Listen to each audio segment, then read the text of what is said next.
में कल जो आप प्रोग्राम किए मकर संक्रांति के शुभ अवसर पर मिलन समारोह के रखे, कल मतलब कि जो है पूरे चर्चा का विषय बन गया है और ये कि हमला किए हैं जो वर्तमान मतलब कि जो अभी हैं उन पर हमला किए हैं। तो क्या हमला किया है जरा डिटेल बताएं।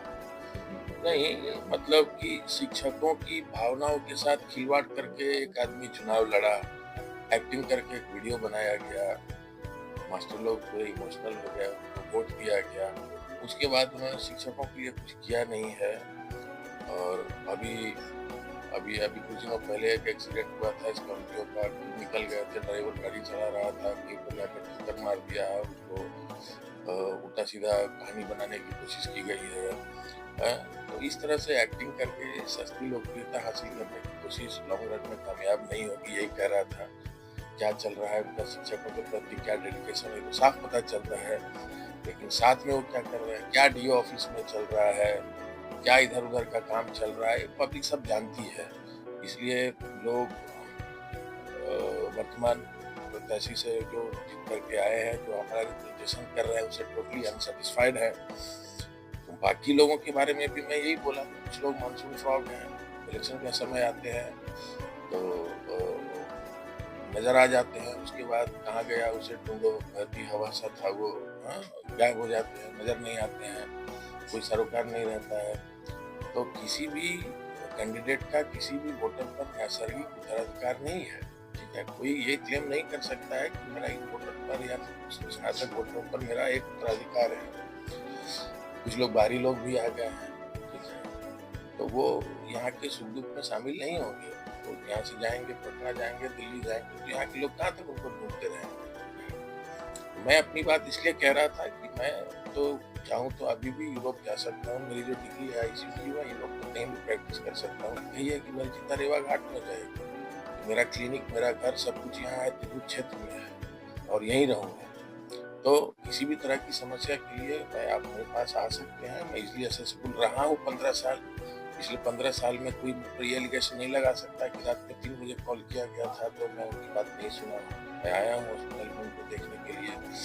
कोविड टाइम में मैं अपने सिलेंडर पर सिलेंडर धोया हूँ। जब शहर पर विपत्ति आई थी तो मैं सामने खड़ा था, इनमें से कोई खड़ा नहीं था जो आज अपने आप को क्लेम कर रहे हैं दिल्ली का रिप्रेजेंटेशन करने का। तो इसलिए लोगों को बहुत विचार करके, सोच बूझ करके इसलिए भी वोट देना है कि जो तिरहुत का चुनाव है, वो MLC का जो चुनाव है, वो एक्चुअली देखिए ग्रेजुएट का चुनाव होना चाहिए, बिल्कुल पाक साफ किया, तो ग्रेजुएट लोग वोट देते हैं।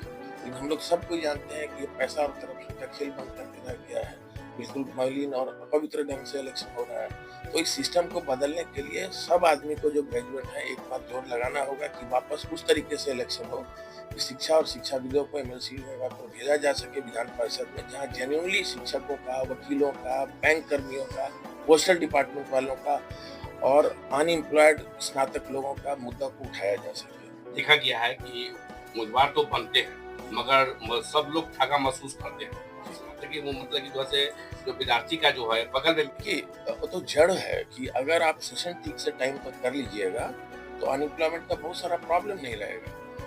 अब उसके लिए सबसे इम्पोर्टेंट है कि इच्छा शक्ति होनी चाहिए कि हम सेशन को ठीक करने के लिए प्रयास करेंगे।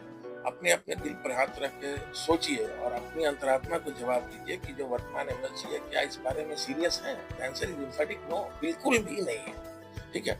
तो ये सिस्टम को बदलने के लिए एक ऐसा आदमी चाहिए जो शिक्षा की इम्पोर्टेंस को समझे, जुनूनी रूप से काम करे, तो शिक्षा की राजनीति करे। तो लोग जमात की राजनीति करने लगे हैं।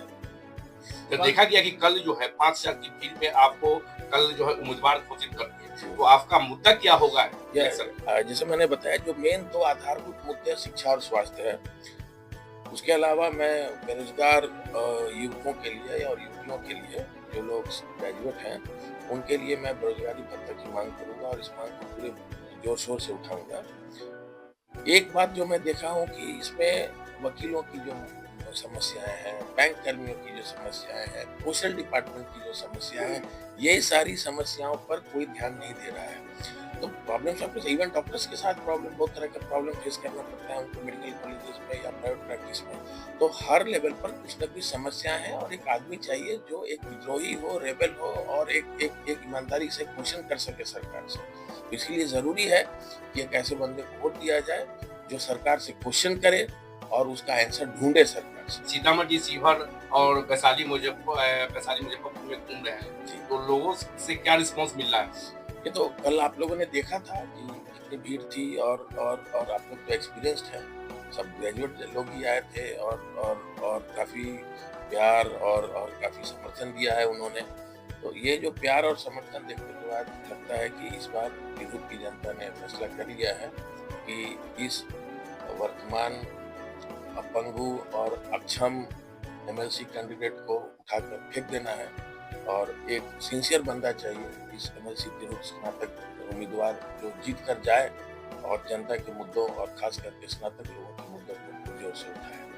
कल भी एलएस कॉलेज में देखा गया शिक्षक के केसेस।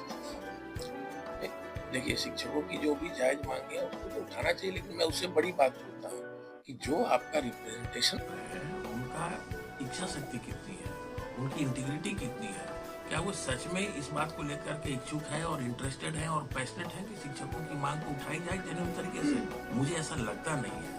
तो इसलिए उन तमाम मुद्दों पर बात करने के लिए जेन्युइन बंदा चाहिए जो सीरियस क्वेश्चन जाकर कर सके और विधान परिषद में मुद्दे उठाए और उसका आंसर सरकार से ढूंढे। ये बहुत जरूरी है।